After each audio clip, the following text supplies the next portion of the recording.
भांडवलामध्ये वाढ करण्यासाठी या ठेवी ज्या आहेत त्या आवश्यक आहेत. म्हणजे सगळ्यात महत्त्वाचा पहिला भाग म्हणजे काय, की सर्वसामान्य जनतेकडून किंवा त्यांचे जे काही सभासद आहेत, तर या सभासदाकडून कंपनी ठेव का स्वीकारणार आहे, तर ते ठेव स्वीकारण्याचा सगळ्यात महत्त्वाचा भाग जो आहे, जे भांडवल आहे, या भांडवलामध्ये वाढ करण्यासाठी.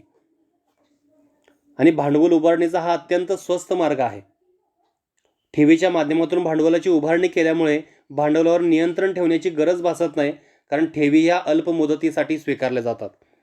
आपण जर बघितलं, भागाचा विचार आपण जर केला असेल किंवा कर्ज रोख्यांचा विचार आपण जर केला असेल, तर दीर्घ काळासाठी आपल्याला भांडवलाची आवश्यकता जर असेल, तर आपण तो मार्ग जो आहे तो आपण स्वीकारत असतोय. पण हा ठेवीचा जो काय मार्ग आहे, हा ठेवीचा मार्ग स्वीकारत असताना भांडवल उभारणीचा हा अत्यंत सोपा मार्ग आहे आणि सर्वात स्वस्त मार्ग आहे. आणि ज्या ठेवीच्या माध्यमातून जी भांडवलाची उभारणी आपण करणार आहे आणि या भांडवलावर नियंत्रण करण्याची देखील जास्त आवश्यकता भासत नाही. कारण ह्या ठेवी कशा असतात, तर या ठेवी ज्या आहेत ह्या अल्प मुदतीसाठी असतात. अल्प काळासाठी भांडवल उभारणीचा जो काय मार्ग आहे, तर तो मार्ग आहे हा ठेवीचा. आणि ही अल्प मुदत म्हणजे किती असेल, तर ही अल्प मुदत आहे 6 महिन्यापासून ते 36 महिन्यापर्यंत. म्हणजे या ठेवी स्वीकारत असताना आपण मॅक्झिमम 3 वर्षच ठेवी जे आहेत या सभासदाकडून स्वीकारू शकतोय. आणि त्यानंतर आपण काय करणार आहे, जर त्या सभासदाला जर वाटलं असेल की पुन्हा त्याच कंपनीमध्ये आपल्याला ठेवायचे आहे, तर ते आपण नूतनीकरण करून घेऊ शकतोय. पण सगळ्यात महत्त्वाचा भाग आपण जर लक्षात जर घेतला, तर ठेवी ज्या आहेत ही वाढ करण्यासाठी भांडवल उभारणीचा एक महत्त्वाचा मार्ग आहे आणि यावर जास्त नियंत्रण ठेवण्याची आवश्यकता नाही. आणि या ठेवी ज्या आहेत ह्या कशा असणार आहेत, तर ह्या अल्प मुदतीचा आहेत.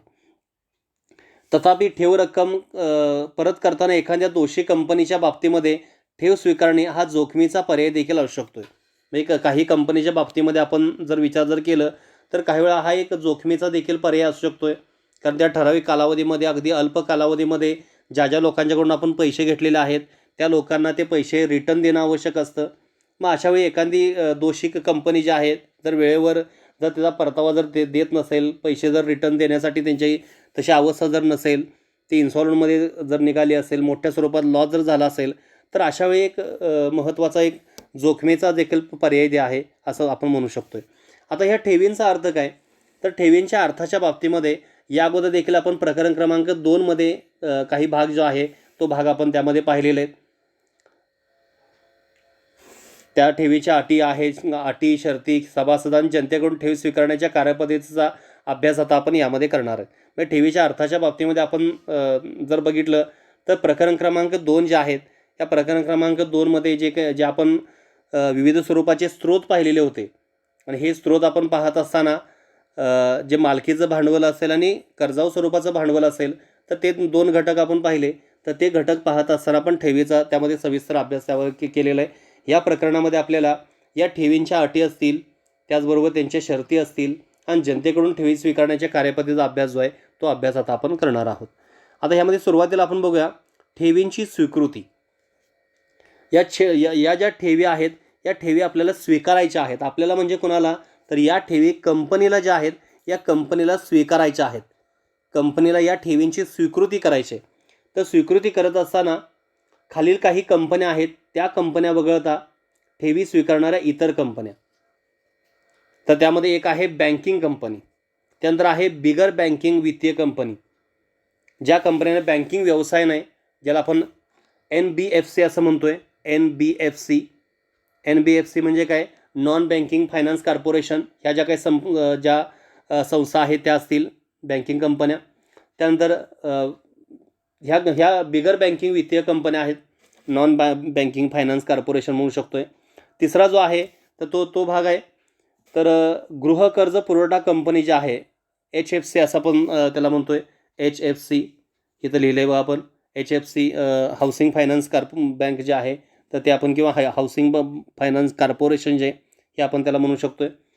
आणि सरकारद्वारे निश्चित केले इतर कोणतीही कंपनी वरील कंपनी वगळता कंपनी कायदा 2013च्या कलम 73 ते कलम 76 मध्ये किंवा कंपनी ठेव स्वीकृती नियम 2014 आणि ठेवी स्वीकारण्याबाबत रिझर्व्ह बँक ऑफ इंडियाने निर्देशित केलेल्या अधिकृत सूचना यातील तरतुदींची पूर्तता करून ठेवी स्वीकारता येतात.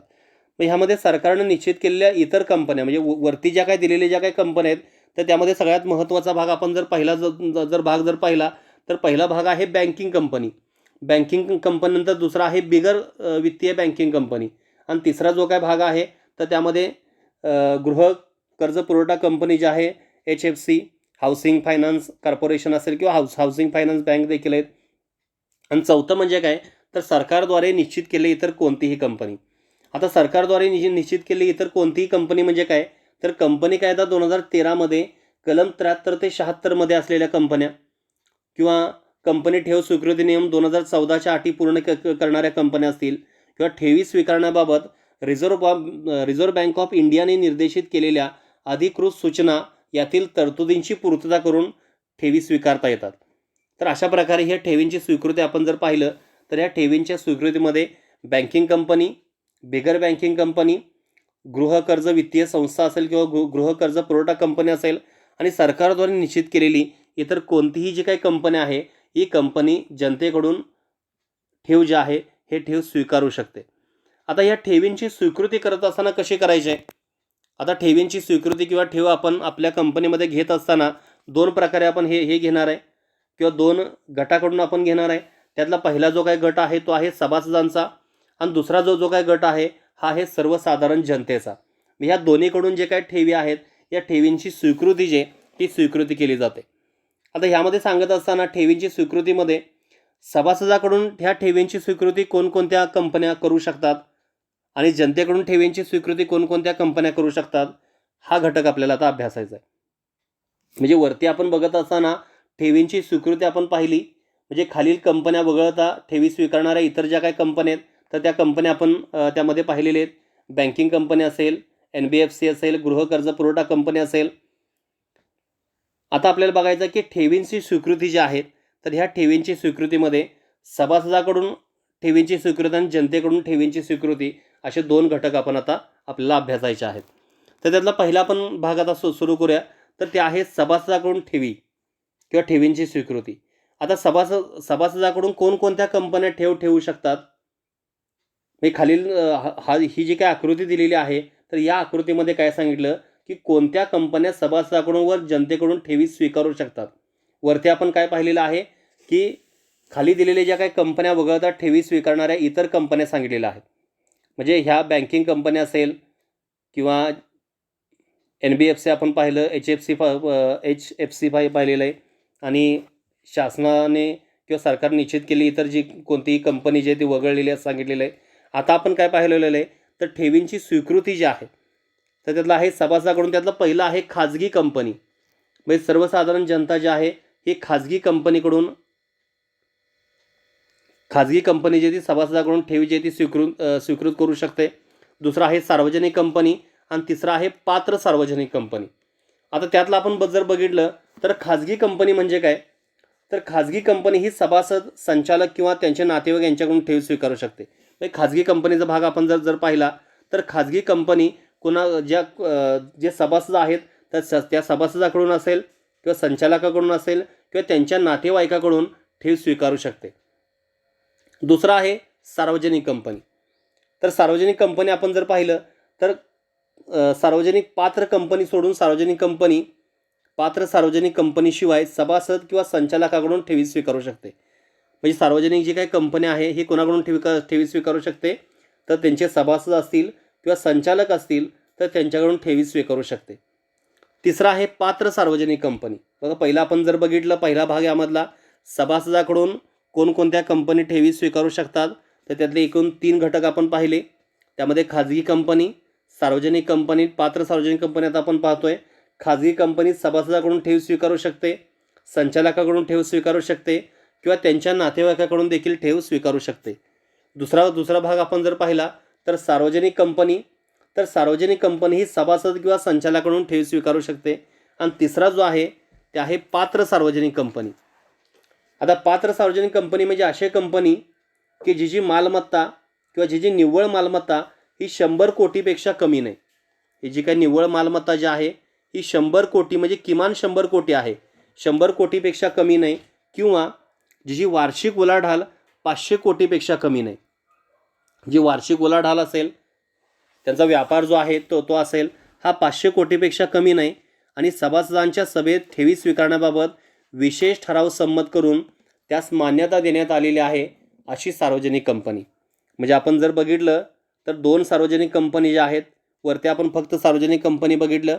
आता ही जी काही कंपनी आहे ही आहे पात्र सार्वजनिक कंपनी.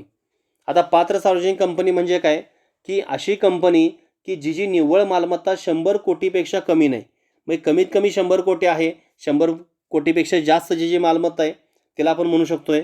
किंवा अशी कंपनी की जी वार्षिक उलाढाल ही 500 कोटीपेक्षा कमी नाही आणि सभासदांची जे काही सभा असेल त्या सभेत ठेवी स्वीकारण्याबाबत विशेष ठराव संमत करून त्यास मान्यता देण्यात आलेली आहे अशी सार्वजनिक कंपनी. मग अशा प्रकारे आपण जे काही ठेवींची स्वीकृती जी आहे तर ते त्यामध्ये आपण पाहिलेलं आहे. सार्वजनिक कंपनी म्हणजे काय, की पात्र सार्वजनिक कंपनी म्हणजे काय, किंवा सरकारी कंपनी म्हणजे काय आपल्याला माहीत आहे, की ज्यामध्ये सरकारचं भांडवल असेल किंवा 51% जास्त जे काही शेअर आहेत ते शेअर सरकारचे असतील, भाग सरकारचे असतील. तर हे सभासद जे आहे तर त्या सभासदाकडून ह्या 3 ज्या काही कंपन्या आहेत, खाजगी कंपनी, सार्वजनिक कंपनी, पात्र सार्वजनिक कंपनी, या 3 कंपन्या सभासदाकडून ठेवी स्वीकारू शकतात. दुसरा भाग आपण जर पाहिला तर जनतेकडून ठेवी स्वीकारणं. आता कोणत्या कंपनी जनतेकडून डायरेक्ट ठेवी स्वीकारू शकतात, तर त्यातलं एक आहे पात्र सार्वजनिक कंपनी. आता आपण बघितलं पात्र सार्वजनिक कंपनी म्हणजे काय, की अशी कंपनी की जी निव्वळ मालमत्ता ही 100 कोटीपेक्षा कमी नाही किंवा जी वार्षिक उलाढाल 500 कोटीपेक्षा कमी नाही आणि सभासदाकडून जर ठेवी स्वीकारायची असेल तर विशेष ठराव संमत करून त्यास मान्यता देणं आवश्यक आहे. आणि दुसरा जो काही भाग आहे तो आहे सरकारी कंपनी. सरकारी कंपनी म्हणजे काय, की ज्यामध्ये सरकारचं भांडवल हे 51% जास्त आहे. तर अशा भांडवल किंवा भाग भांडवल आपण म्हणू शकतोय 51% जास्त आहे, तर अशा कंपन्यांना आपण सरकारी कंपनी असं म्हणू शकतोय. तर अशी सरकारी कंपनी जी आहे ही सर्वसाधारण जनतेकडून ठेव स्वीकारू शकते. म्हणजे ठेवींची स्वीकृती आपण जर पाहिलं तर ह्या 2 प्रकारे ठेवींची स्वीकृती जी आहेत हे आवश्यक आहे, सभासदाकडून आणि जनतेकडून.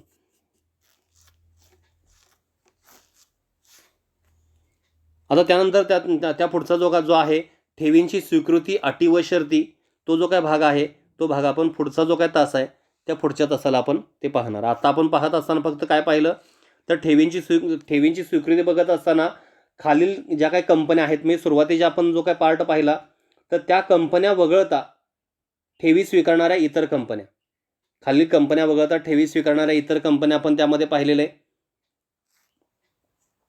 आणि दुसरा आहे ठेवींची स्वीकृती आपण त्यामध्ये पाहिलं सभासदाकडून आणि जनतेकडून.